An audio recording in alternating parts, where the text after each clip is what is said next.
Welcome, everyone, to the Milestones Autism Resources National Conference. This segment right here is called Bridging the Gap Part 1, a discussion of mental health supports for caregivers of autistic individuals. My name is Salina Miller, and I have the pleasure and honor of being your moderator for today. And we have some amazing parents as well as professionals in the field. And so I would like to first, we have Patricia Parker to my top left. We have Charlotte Kennerly, and we have Mr. and Mrs. McIntosh from Hope Behavioral Health. And again, we are so excited and just grateful to be able to sit before you and have this very much needed conversation. So we're going to just dive right in. My first question is going to go to Patricia. Patricia, I want you to open us up by telling us what led you to seek behavioral health support services. Well, I can start with in 2005, my son Matthew had scoliosis surgery, and it was a very, very traumatic time for him and for me. We spent almost 2 months in the hospital in rehab. And during that time, I was diagnosed with post-traumatic stress disorder. As a parent, I didn't really understand what that diagnosis meant. I was going on with my day-to-day with my son Matthew. I was checking off all the checklists of everything I had to do with him daily. And I thought it was fine because I just kept going. But I found just because I kept going, I really wasn't fine. And so what happened, probably I started to notice that I was having more anxiety as time was going on. And those anxieties actually led to panic attacks. The panic attacks masked themselves as a heart attack. And several occasions I ended up in the ER thinking I was actually having a heart attack. But I later on discovered that it wasn't a heart attack. I was actually having panic attacks. And so then at that point, I knew that I could not continue to go on because what was happening is that I couldn't even provide care, not just for myself, but I couldn't provide care for my son, which was the number one priority in my life. So I had to make a decision to do something. And what I did was I made a decision to seek out behavioral health supports. And actually, I went to Hope Behavioral Health, where you see Donna and Albert McIntosh. And when I started Hope Behavioral Health Supports, I specifically was looking for someone who looked like me. I was looking for someone of color, someone who could understand me culturally and hopefully understand the challenges that I was facing as a caregiver. Thank you so much, Patricia, for that. I just want to piggyback that as Patricia and myself being a parent, I too suffered with panic attacks, and it was debilitating. They would be so bad that I would be out like for a day or two, meaning it was hard for me to get up and do day-to-day activities and things of that nature. And so I had sought out services as well for myself to start getting tools and deal with the anxiety. And when it was time for me to leave that place, Patricia also recommended Hope Behavioral Health, who has been walking alongside me for probably the last 5 years in this journey of just my own personal mental health. So I just wanted to add that as a parent as well. Next question, and this question is going to be for the McIntoshes. What are some mental health concerns that may be related to caregiving? Well, do you want to go first? No, you can. Okay.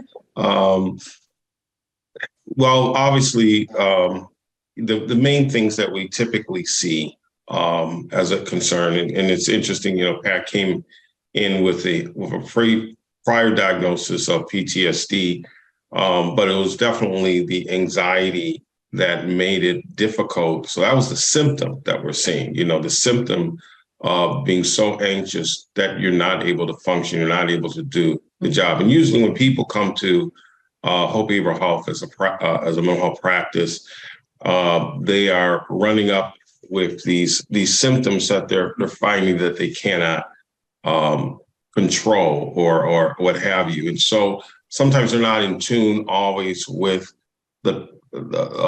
all the ramifications of what it means to have a diagnosis of PTSD or maybe even get in contact with all of the trauma. But what they see up front is they may see symptoms of major depressive disorder or anxiety disorder. And that is really what brings them to the point of treatment, is just trying to get some relief to move forward. So those are usually what we see. It's just an inability to function the way they used to, and they recognize it's this big fog. Maybe there's a lot of distorted thoughts. Maybe it's just, could be chronic fatigue, and they're not sure why they're sleeping a lot. They're shut down, they've isolated. They feel overwhelmed, stressed, everything makes them hyper sensitive or very nervous, or anger. All those are the symptoms that drive a lot of folks to seeking services. Thank you. Ms. Donna, you want to add to that? I wanted to say that how I met Pat in the waiting room, and from there, I just provided a space to listen. And I think that's what most people need who come for help, is a space where someone really listens to what your story and what's going on in your life. Yeah, that is huge. That's a big thing there. Providing a safe space for people to be able to share really helps a lot. Right. This next question is for everybody. So what barrier? Oh, go ahead, Ms. White. Sure. I just wanted to add that, as a caregiver, I really suffered in silence for a long time. It was unfortunately that panic attack, it had got to the point of actually having panic attacks that actually brought me to the point of saying that I needed help. I mean, I've been a caregiver for over 30 years, and this is not something that's readily discussed, even among parents. We're basically discussing how to get services for our individuals with disabilities, navigating that portion. But when it comes to us, not so much. And so, unfortunately, behavior health supports it's almost gets to a point where it's the last resort. When you can no longer function, you're ending up in the ER, and I was saddened that I had to get to that point, because I had all the signs, they were there. I was just too busy being a caregiver and ignoring them. So I just wanted to just add that part there too. Mm-hmm. And can I just add another part? I did not seek out behavior support, but I should have. My son was born premature with a whole host of other issues. And I remember, he had been in the hospital for 10 months, but about 5 or 6 months he's in the hospital. And I remember his dad is like, "You're so angry. Do you know what you're doing to these nurses?" And it was like, I don't care. I was running through nurses. I was just very, very elevated, going through doctors, going through nurses, and just, just almost enraged. And nobody said, "Oh, you should go see someone."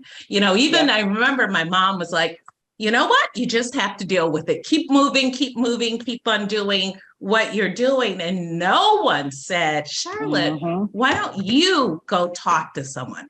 It was like, you better be better behaved at that hospital. No one said, "You should go sit and talk to someone yourself."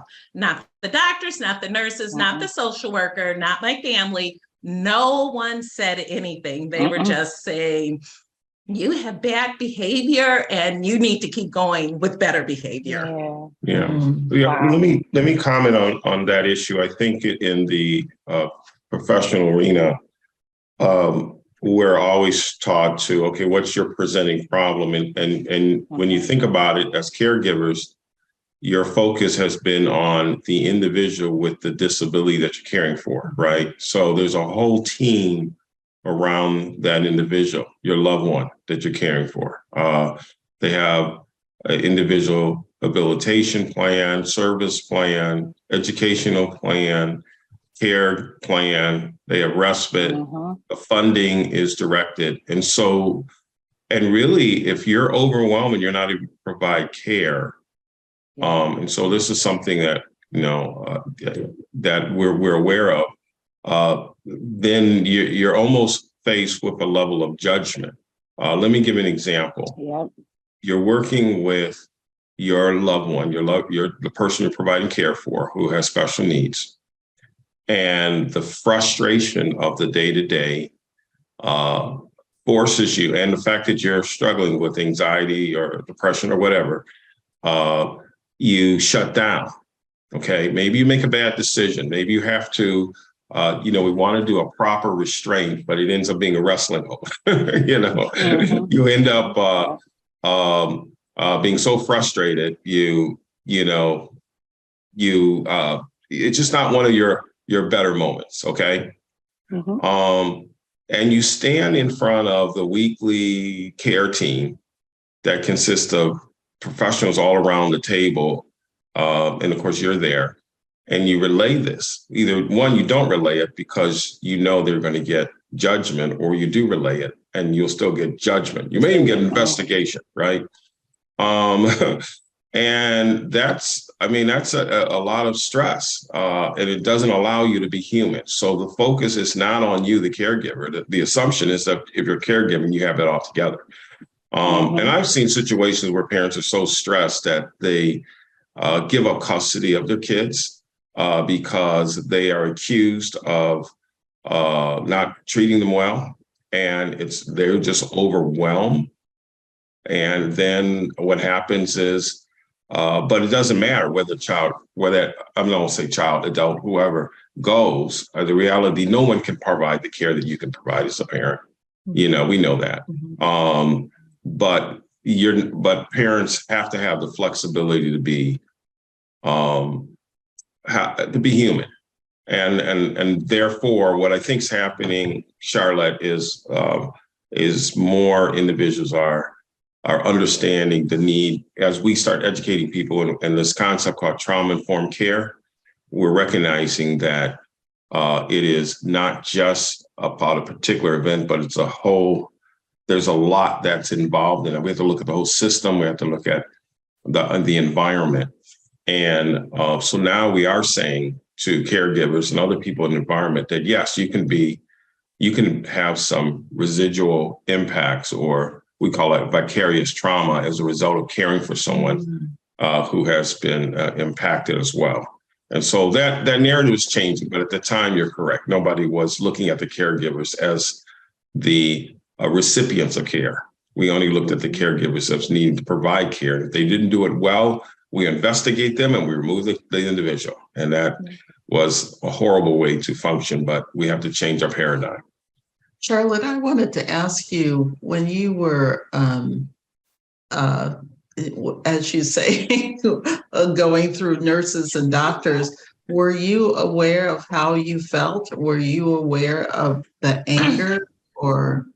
I wasn't aware of the anger. I just felt I had to protect my son. I wanted him to get well and do better. And I just was always in the state of, like, I think, trying to protect him and making sure everyone was doing their job right, and if I felt any little slight, like you didn't want to explain something to me, or he was different that day, and you didn't honor what I was saying, like, I'm like, well, he seems different now. And it's, oh, well, he's fine. And it's like, no, he's not fine. Something's going on. Like, just not fully valuing me. I felt like I wasn't valued, and maybe he wasn't being valued. So I now say maybe I needed to do a lot of apologizing. But again, I was in survival mode. I was just trying to survive.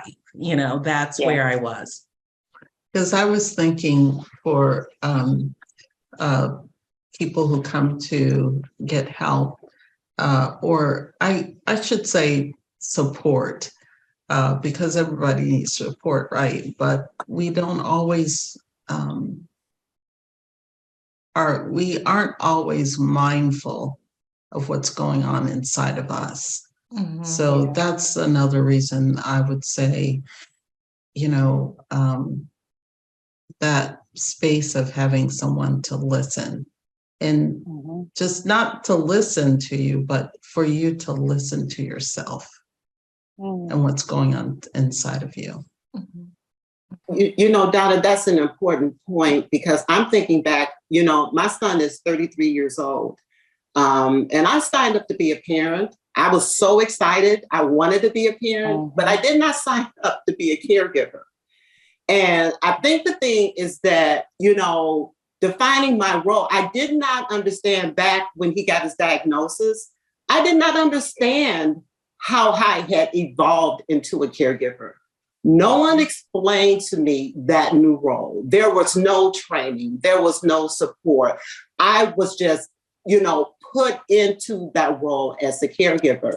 And, we have to understand that we're not just parenting anymore, and sometimes we are made to feel that that's just our job. You are a parent, but we're not just, the things that I do for my son on a day-to-day basis is not typically what parenting looks like.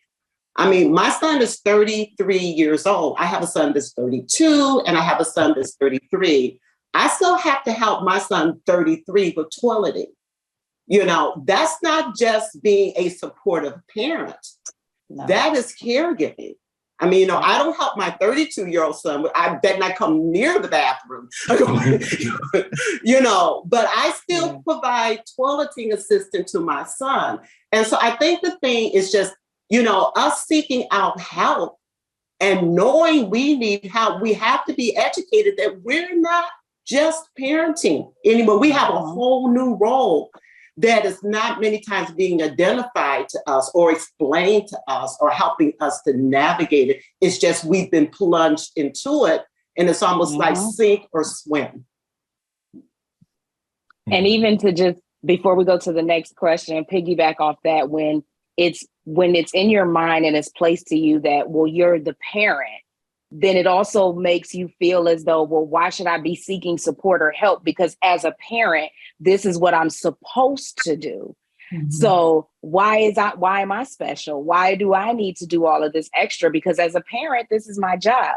So Patricia had highlighted to me about a while ago about this role as a caregiver and when we stop being parents and become caregivers. And I'm like, wow, that does make a big difference. And so I can see why, and this will go into the next question, what barriers prevent caregivers from seeking mental health support as a resource?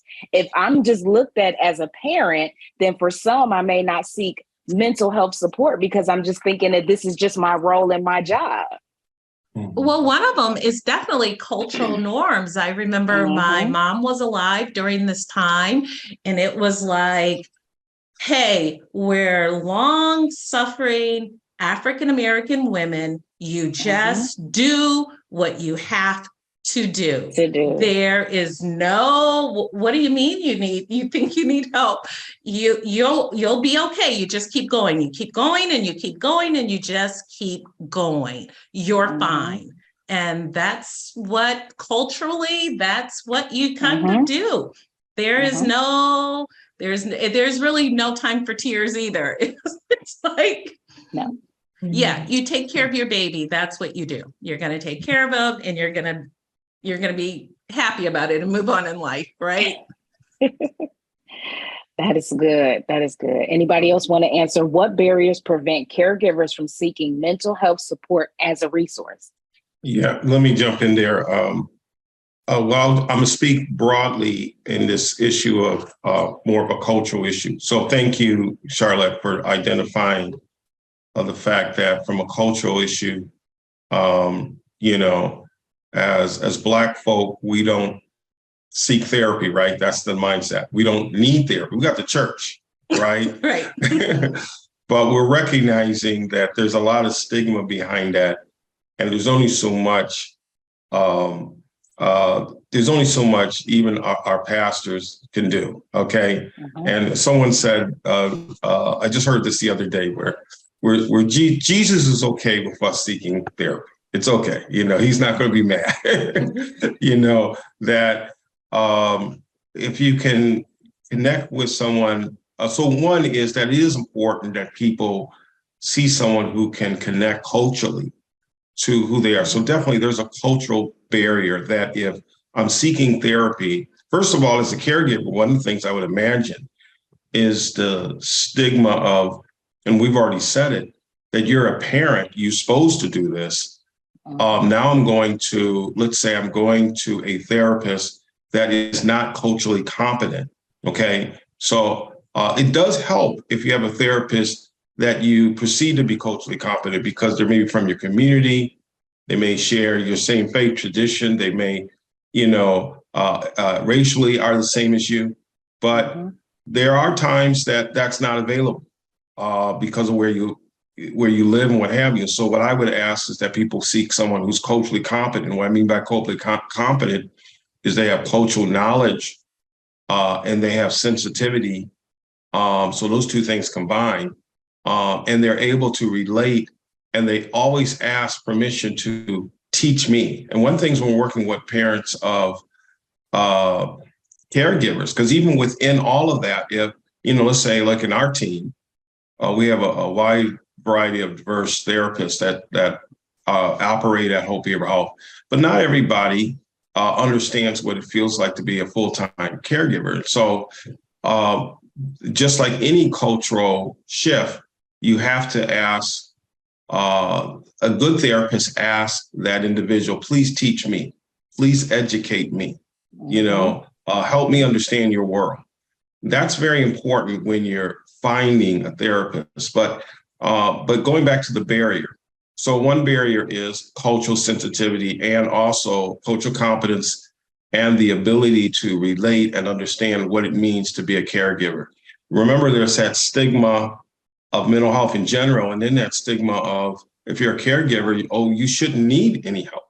You're providing care for the person who really needs the help. You're supposed to always be perfect parent, and that's just not real. I mean, we know that in any level. And so I think those issues, we have financial barriers are there, but believe it or not, we can kind of work around that. I mean, they're not as debilitating as you may think.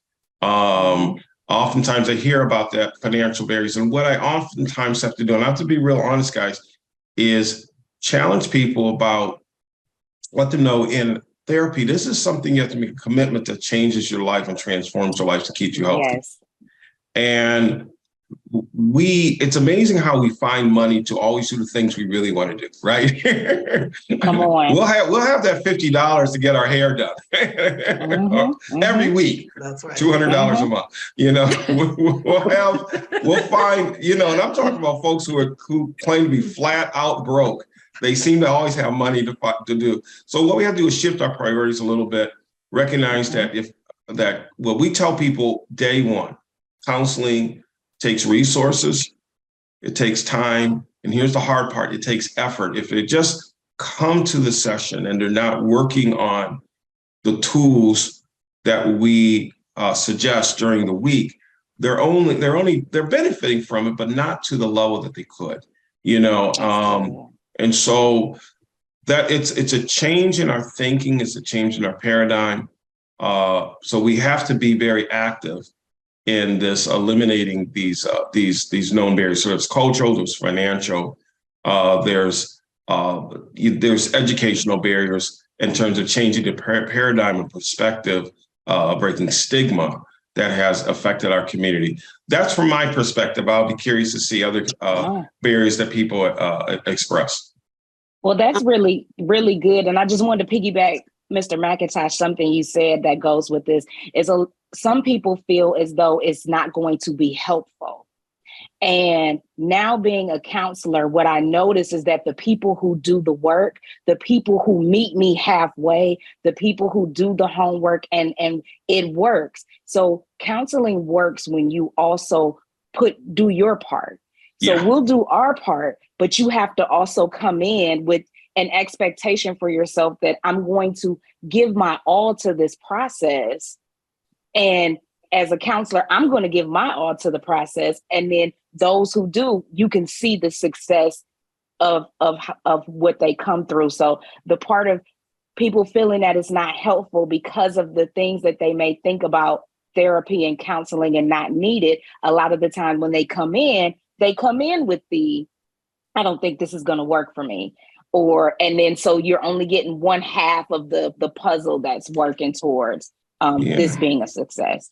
So, Salina, I'm so glad you said that because that is this issue of effort is huge, and on the side of the client as well as on the therapist and setting that up. And oftentimes, I think there's this mindset, and this is the problem in healthcare in general, right? I go to the doctor, they give me a pill, they fix me. Okay, if someone's struggling with diabetes, okay, just give me a pill, I'm good. But we know it's exercise, it's diet, it's not just a pill. Okay, the doctor can do their part, but if that person is not actively engaged in changing their lifestyle, then it's only going to go so far. And therapy is the same way. We can't fix anyone, but we can work together to come up with a plan to help that person. So it's really a much more inclusive. So thank you for sharing that, Salina. I like that. And I would say also it's just a form, not just, but it is a form of self-care. You're taking care of yourself. It's not going to work for me. Well, what is going to work for you? Ask yourself that. We should ask ourselves that. What is going to work for me? Going to get counseling can help you. Maybe you really don't know the answer to that question, but going to counseling can help you figure out what is going to help me. What is it that I need? How am I feeling? So. And I just want to add to when Salina asked the questions about barriers, I think, when we look at how services are rolled out to families, family-centered services are very important. I know we talk about person-centered services. That's important too, most definitely, because the person is the center. If you're having an individual service plan or an individual education plan, yes, the person is the center of that plan. But the family-centered services should be a component of that plan, because what affects the family is going to affect that person. What affects that person is going to affect that family. And a lot of times caregivers will not use their voice to say what they need, because they have to tie it in to the person-centered plan and somehow structure it in a way that's what the person needs, but it still benefits the family as a whole. And so it becomes very, very intricate in trying to do that. And so what happens is that caregivers, we really don't advocate for ourselves. We really don't even use our voices. We will advocate, like for Matthew, I will advocate, I'll take no prisoners. When it comes to Matthew, it is on. For me, not so much. Because it's not, it is set up in a way that gives me an opportunity to use my voice. And so I think one of the barriers is that when we do those individual service plans and those IEPs, there should be somewhere where the caregiver is being assessed or being a place where they can talk about what they need, because an individual service plan, the caregiver is doing the majority of that work in that individual service plan. So if you're not taking care of the caregiver, how well is that service plan going to work, period? One affects the other. So there has to be, barriers need to be taken down so we can actually ask caregivers, how can we help you to work along with whatever plan that we set up for this individual, because you are the center. I always tell parents, everyone else is a revolving door. You are the only one that remains when everyone else leaves. Yep. You are the only one that remains. And so any type of service plan has to take in consideration the needs of the caregiver for it to be effective.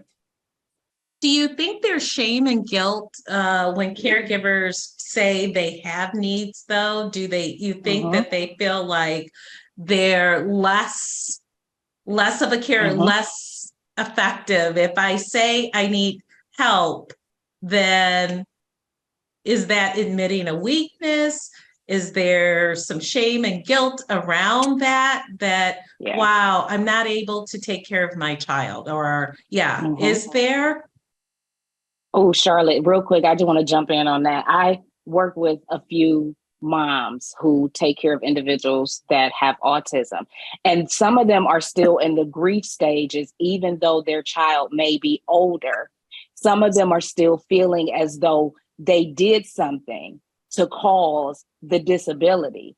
And so they feel like as though they're in this, I have to go through this. I have to just take the emotions. I just have to deal with the struggle. I just have to, because I believe that there was something that I did to cause my individual. It's my fault. And so having to help work through that with them. So I just wanted to share that is that, a lot of the times some are still in their grieving stages at the guilt and shame stage, even no matter how old their child may be. I don't deserve to get this type of service for myself because I think I'm the cause of this. Yeah, let me share a situation. Obviously, anytime we share a situation, just a little disclaimer, I'll use, if it's a client that I'm currently working with, there's no way I'm going to divulge confidentiality, but I'll share a little bit about the situation so you guys get a sense of what's going on. So, there is a gentleman that I'm working with. So it was a male client who has a special needs child. And it's a chronic condition where this individual will not live, probably beyond 21. And he's a single father. So you could imagine, and there was an ugly divorce involved in that. And so you can imagine being in a situation where the guilt of the divorce, feeling that probably, I'm sure, stressors related to the caring of that child and the unique challenges that he faced as a caregiver, and feeling that, okay, he's being looked at as a single male with a special needs child. And you don't see too many folks in that space, correct? Usually so much more women. But he's the guy that's decided, okay, I'm going to stay, I'm going to do this work, okay? And recognizing it's occupied and it's transformed his life. He is, struggling with a social life, struggling with just connecting with other healthy relationships. Any of that becomes a challenge.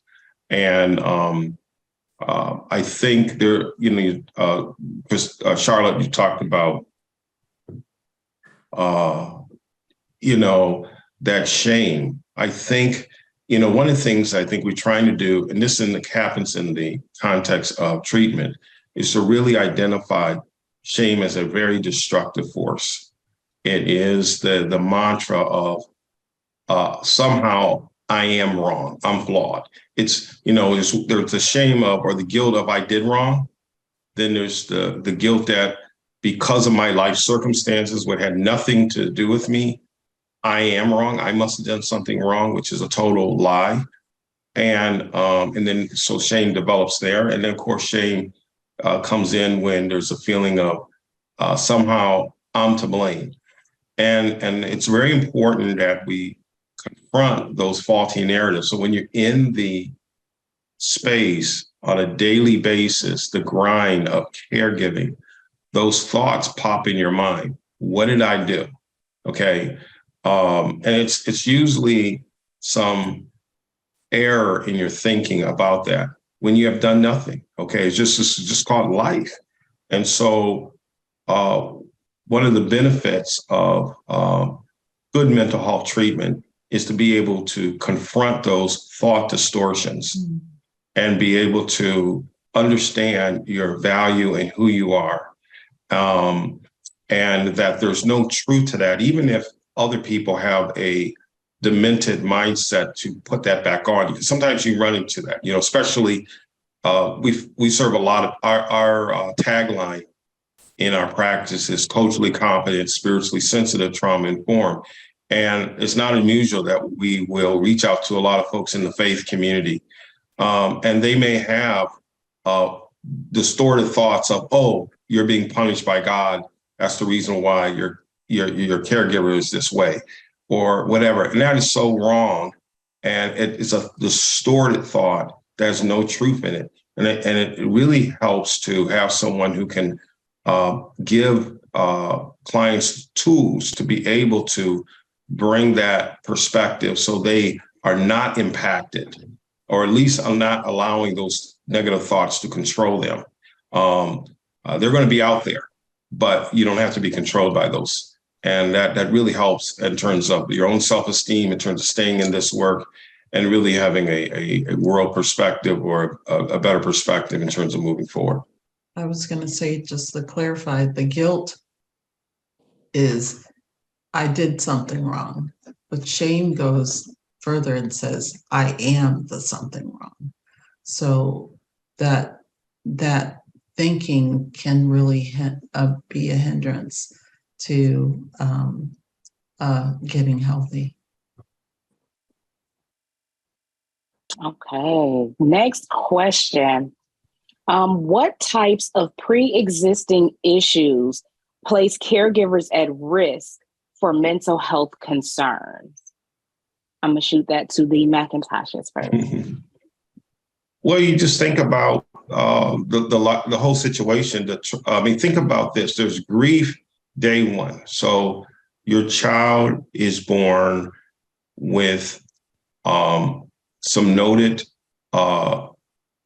disabilities, challenges, and that is, you may be able to discover that in utero, and sometimes you're going to discover that early in your child's development, your baby's development. And immediately there is a sense of that whole experience is traumatic, right? You're grieving when most people get pregnant, there's this excitement about what is the future for this child. This child could be president of the United States. This child could be an astronaut, a doctor, or something like that. And you anticipate that. And then your dreams are shattered when you recognize, okay, I may be providing care for this child for the rest of my life.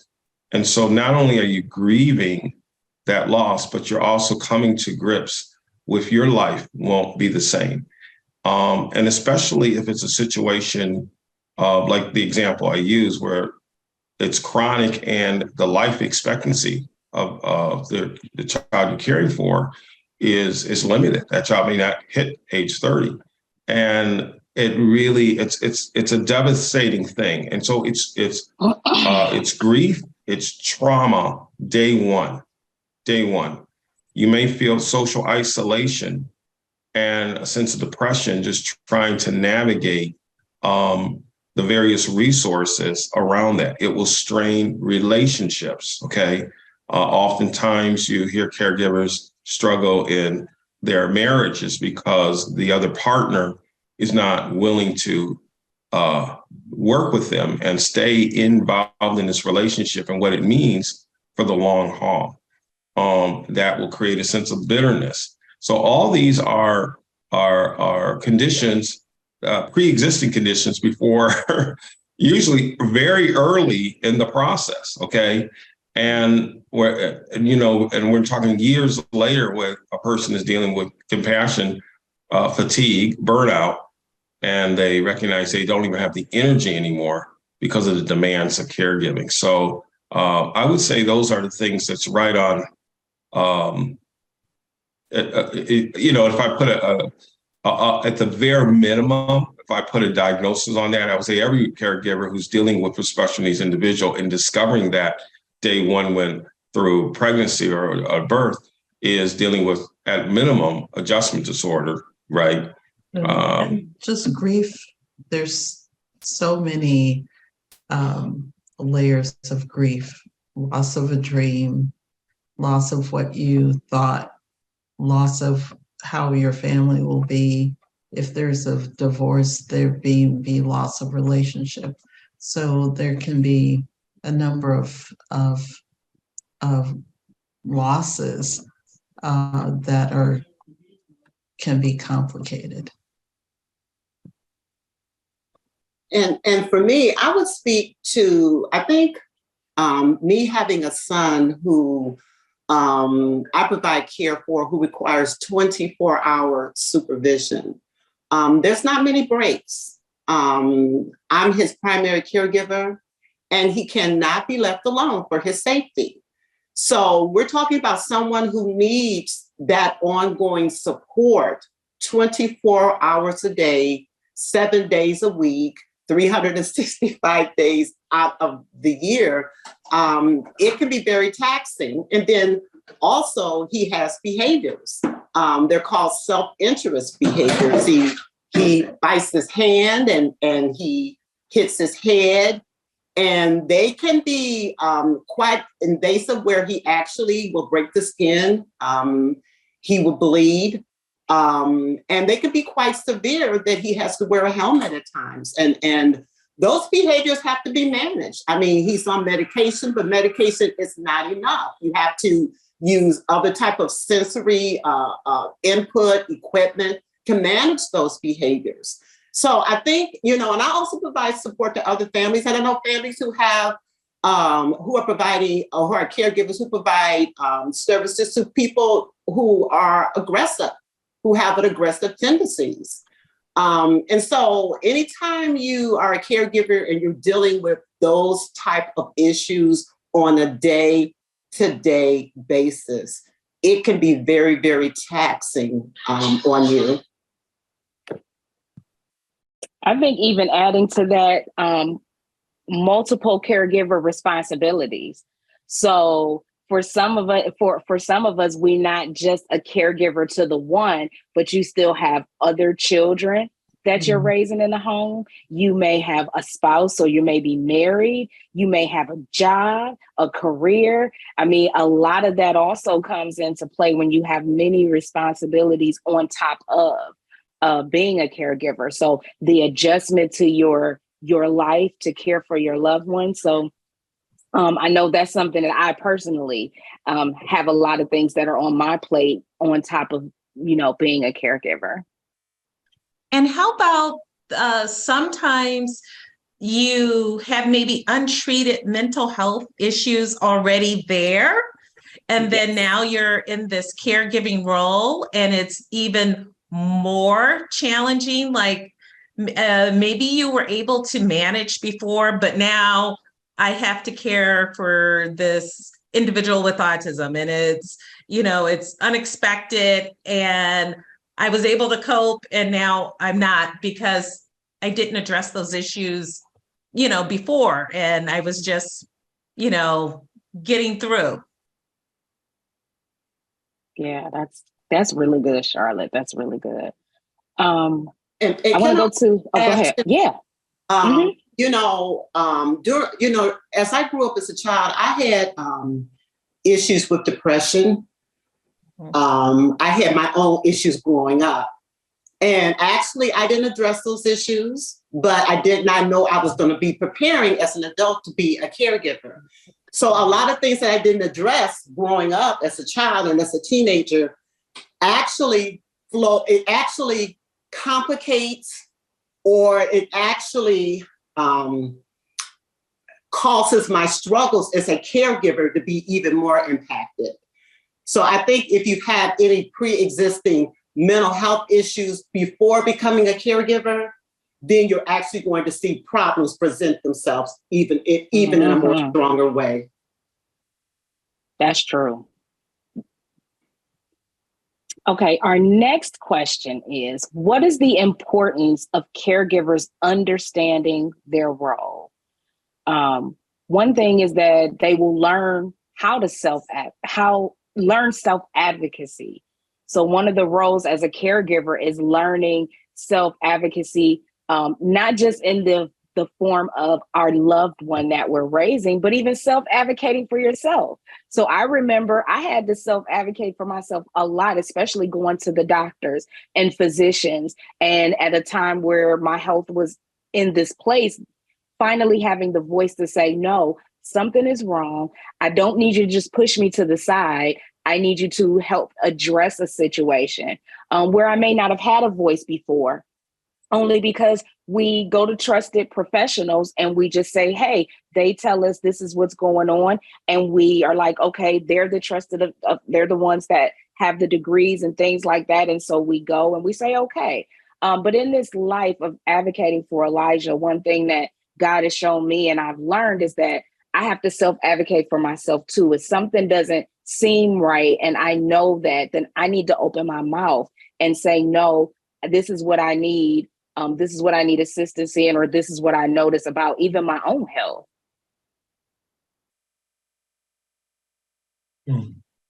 And also to piggy, back on that, Salina, caregivers for individuals with disabilities cannot be compared to other types of caregiving.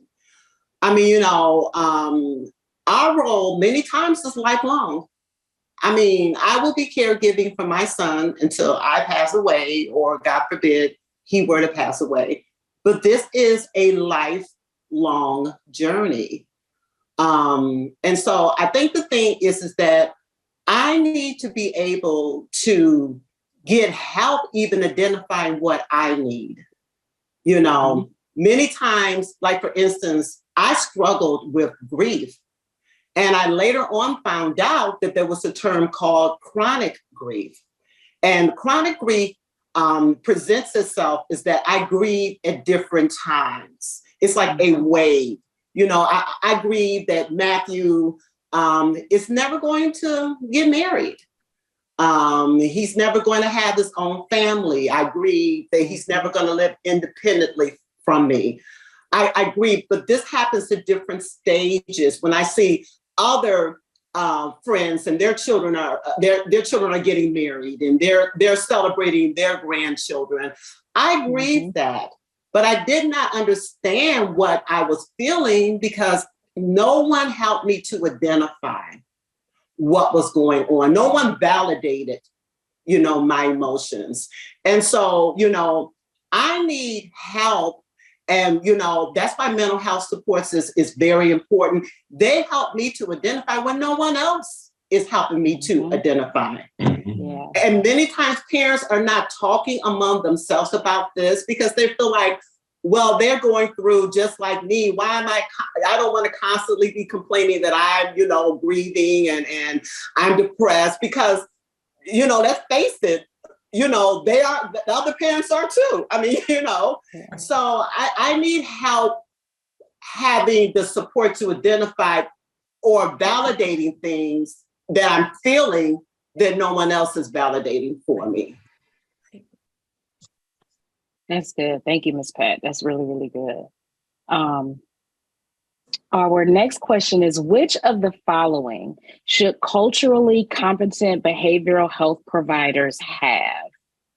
So for instance, empathy, or even tolerance and patience for the person, the caregiver that they may be working with.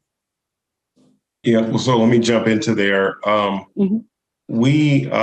So it's not just, when I talk about being culturally competency as a tagline, it's part of who we are at our core. We really want to make sure that we are, in fact, culturally competent, spiritually sensitive, trauma informed. And so we actually have, we spend a lot of resources and training resources to make sure of those areas. And that means, opportunities, and obviously Milestones hosted an event this earlier in the year around being sensitive to this population, particularly in the area of children with autism, and and caregivers who provide children with autism. But We want to make sure that we're dealing with all parts of the population. So we've done workshops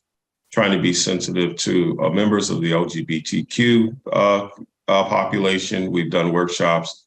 We're dealing with different faith traditions that may be different than your own. We've done workshops with other minority or marginalized groups. And so part of it is one, cultural knowledge, which happens in the context of training. And then the other is, as you said, Salina, empathy.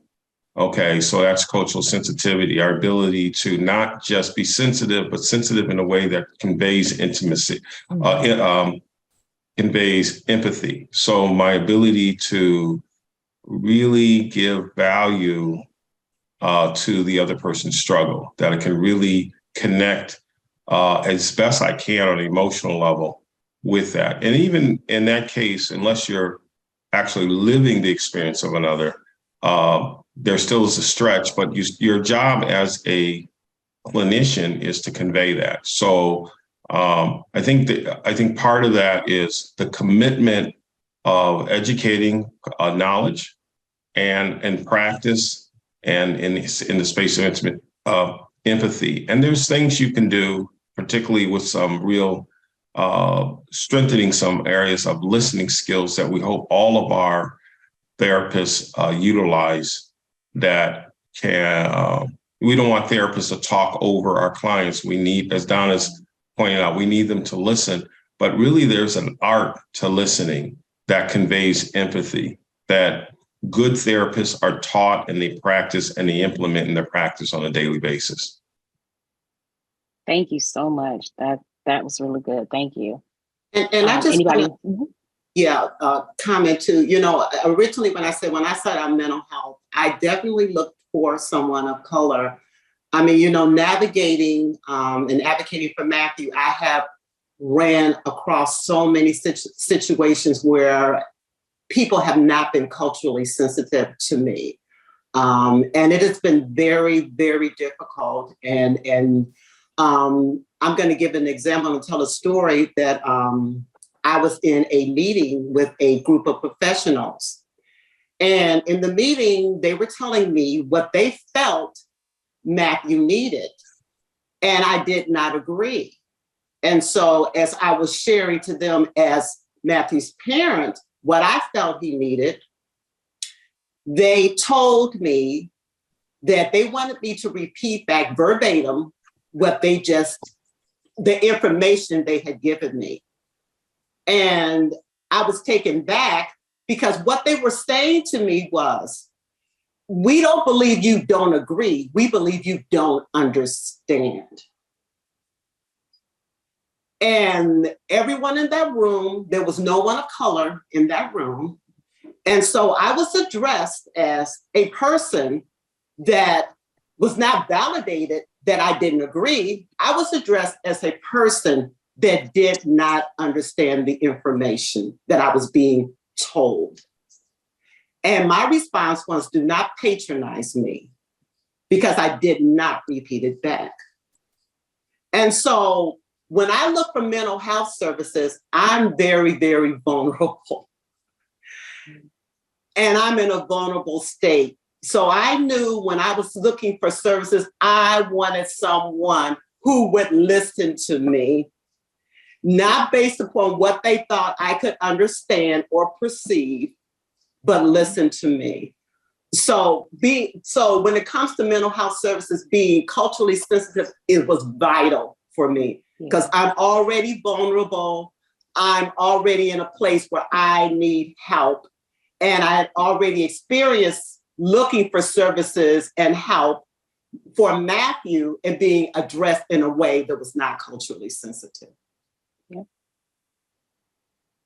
Thank you. Thank you, Ms. Pat. Anybody else want to add to that question? If not, I'm going to go into our last and final question for the day. And that is, what are the benefits for families when behavioral health and family support collaborate? Well, we can start there. It's first and foremost, So one thing we try to do is once we meet with the client, the identified client, we recognize, at least from my perspective, we recognize that it's not just the client. There is a team within that client's life, and that's usually a natural family team. Okay, could be a good friend, could be a neighbor, could be other members of the family, and that's important because it's not just that person in a silo. And then, of course, you have the community team with other providers. So obviously, we have to obtain release of information to collaborate and communicate. But the benefits are astronomical in that you're having a situation where we can really dispel a lot of, I think about the example that Pat said. A lot of those concerns, did she understand? Was she working with in conjunction? A lot of those things can be dispelled when mental health is there. Number one, Pat, I'm just going to use an example. To feel advocated, to feel like you're supported, to feel that somebody can speak on your behalf when you're overwhelmed, to coordinate. And we're not just looking at the one, so you get the community team, which may be identifying their identified client would be the special needs individual that's providing care, right? But as a therapy, we're saying, no, it's the whole unit. It's everybody, including the caregiver, and insisting that happens in conjunction. We do family teams meetings at Hope Behavioral Health. That's rare, but when I mean a family team, it is traditionally a family team. It doesn't.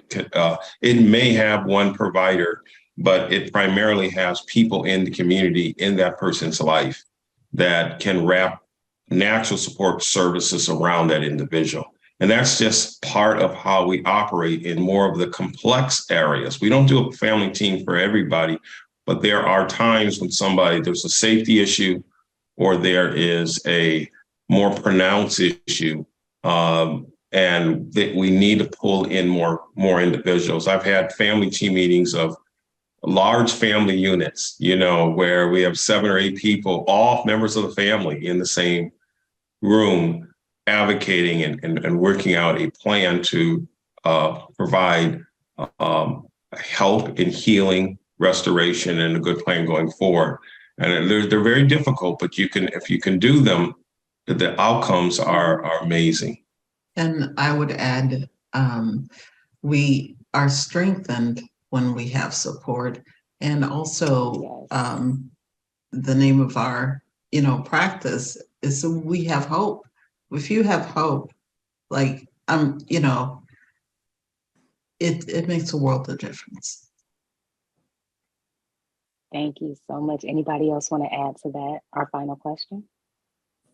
I just want to say, we've been working together as a team with the Bridging the Gap Mental Health Care Initiative. And one of the foundational pieces is behavioral health support and family resources working together to provide a seamless support for caregivers, because we know we can go to mental health services, but if our individual with disabilities is not getting the supports they need, and to support them is still going to be affecting us. So we definitely want to make sure we're getting the support we need, but we actually want to make sure that our individuals getting the services that they need. So working together as a team is just a win-win for families across the board.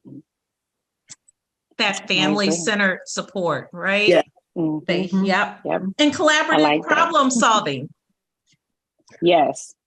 So let me, I think it'll be fair to say, obviously Donna and I are here as representative of Hope Behavioral Health, which is local and unique to Northeast Ohio and the greater Cleveland area. But for those who may be listening to this that are in other parts of the country, there are throughout the nation, there are mental health practices that are very committed to this issue of cultural competency And you just really have to do the research to just really find that out and really explore that and be really committed to that. And it does take some work, to do the research, but they do exist, and I would just encourage, because often I can imagine somebody says, well, we don't have a Hope Behavioral Health. And really, Yeah. even in Northeast Ohio, I'm part of a consortium of a group. It's called Professional Black Christian Network, which consists of about 30 to 35 individual private practitioners that also have a mental health practice, maybe at varying capacity. But the bottom line is that we could easily point people into a direction locally. So I would just encourage people to be committed to doing the research to find mental health practices that are very committed to being culturally competent and trauma informed at minimum. Thank you all so much. This has been a wonderful, wonderful conversation today. I hope that those that are listening, that you walk away with more insight and clarity, as well as hope that you don't have to do this journey alone, that there are people here that can walk alongside you and support you as a caregiver. So again, thank you, Charlotte and Patricia, Albert and Donna, for your time today, and enjoy the rest of the conference.